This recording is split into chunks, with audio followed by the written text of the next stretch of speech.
is the Writer's Almanac for Tuesday, the 21st of December, 2021.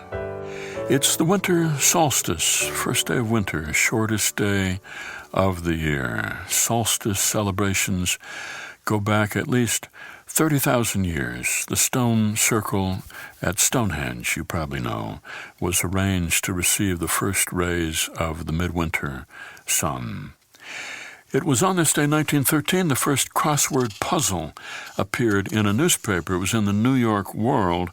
A journalist named Arthur Wynne had invented it. He called it a word cross, but the typesetter got the words mixed up, called it a crossword, and that name stuck.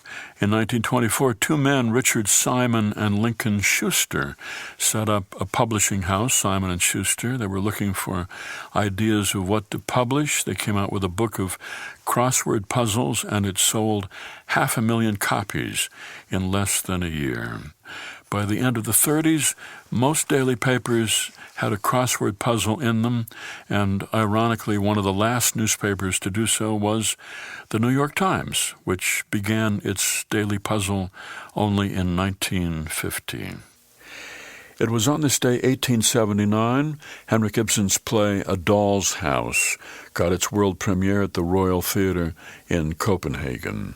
The cast had only rehearsed 11 times. The director did not give much guidance, so the play was a little rough in performance, and it was very controversial because of its ending.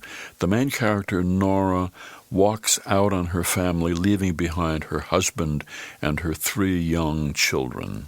When the play was produced in Germany, a year later, the lead actress refused to act that final scene. She insisted on a new ending, and so Ibsen, who was afraid that they would get somebody else to rewrite his play, wrote the new ending himself, in which Nora is overcome with emotion when her husband shows her the door to the nursery, and she sinks down on her knees and does not leave.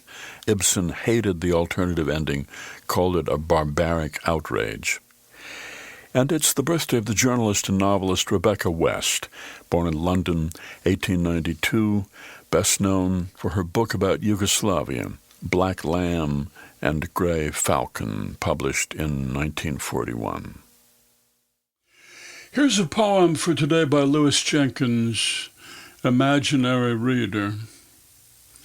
If poetry is your life, then your life must be the poem, a life that exists only for the reader. And who is the reader for whom you write? The imaginary reader. Perhaps it's a beautiful woman who is so taken with the words that she reads late into the night, propped on one elbow. Only a sheet covers the curve of her hip, slips away from her bare shoulder. The summer breeze from the window teases her dark hair.